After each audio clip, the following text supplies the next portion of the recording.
Shopping যদি করতে যাই, আমার আশেপাশে থাকা বহু মধ্যবিত্ত, নিম্ন মধ্যবিত্ত, বহু গরিব, অভাবী, অসহায় মানুষ আছে যারা মানুষের কাছে হাত পাততে পারে না। তাদের বাসা বাড়িতে বহু তিতির পরিবার আছে, বহু বাচ্চাহারা বাবা আছে, বহু মা হারা বাচ্চা আছে, বাবা হারা বাচ্চা আছে। তাদেরকে আমরা এই ঈদ উপলক্ষে আমার বাচ্চাদের সাথে সাথে তাদের জন্য আমরা শপিং করার চেষ্টা করব। আমাদের বাচ্চাদের সামনে যে সমস্ত ভিডিও ফুটেজগুলো আসে ঈদের কেনাকাটা, সেগুলো হলো উন্মাদনা। বিশাল বাজেট নিয়ে গেছে, এই সবটুকু আমার, সব টাকা দিয়ে আমি কিনবো, যা খুশি তা করবো। এগুলো মনুষ্যত্ব নয়, এগুলো কোনো কোনো ক্ষেত্রে পশুত্ব। মনুষ্যত্ব হলো যে আমি আমার ঈদের বাজেট দিয়ে এটা কিনবো আমার জন্য, এটা কিনবো আমার প্রতিবেশীর জন্য, এটা কিনবো আমার গরিব বন্ধুটার জন্য, এটা কিনবো আমি আমার অমুক আত্মীয়ের জন্য। সবাইকে আমার ঈদের আনন্দের সামিল করার চেষ্টা করব। আমাদের মুসলমানদের ঈদ হলো ত্যাগ এবং ভোগ, এই দুইটা সমন্বয়ের নাম। শুধু ভোগ এটা কখনো ঈদ হতে পারে না। মুসলমানের ঈদে অন্তত শুধু ভোগ থাকতে পারে না। বিধায় আমাদের ঈদের আনন্দের জন্য শুধু আমাদের জন্য না হয়, আশপাশের জন্য হয়।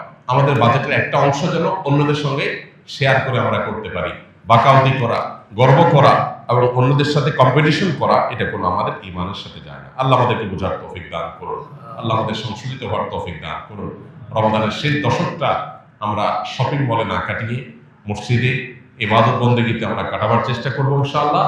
এবং ঈদ প্রকৃত অর্থে তাদের জন্যই যারা ইবাদত বন্দেগী সঠিকভাবে করতে পেরেছে। ভাইরা আমার, রমজান শেষ হয়ে আসছে, আমরা রমজানের শেষ দশকে এনে কামল করবো ইনশাআল্লাহ। প্রতিদিন একটিবার হলেও চোখের পানি ফেলে আল্লাহ রাব্বুল আলামিনের কাছে ফিলিস্তিনের নির্যাতিত মানুষগুলোর জন্য দোয়া করব। আল্লাহ তাদেরকে যেন উদ্ধার করেন, তাদের জন্য আল্লাহ তাআলা রক্ষা করেন।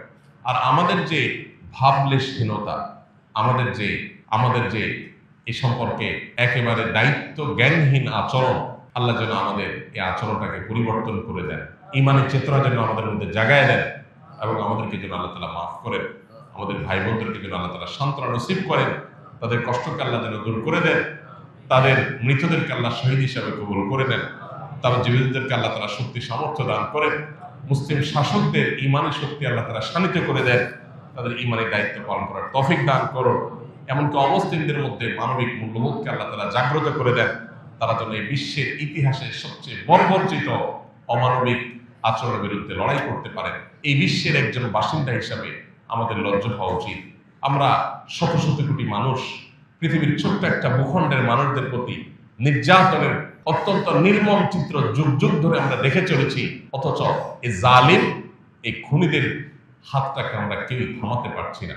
এই পৃথিবীর বাসিন্দা হিসাবে আমাদের জন্য এটা সবচেয়ে বড় লজ্জা, সবচেয়ে বড় আমাদের জন্য আফসোসের এবং সবচেয়ে বড় অনুতাপের। আল্লাহ তাআলা আমাদের এই অক্ষমতাকে মাফ করে দিন, আমাদেরকে আল্লাহ তাআলা সক্ষমতা অর্জন করার তৌফিক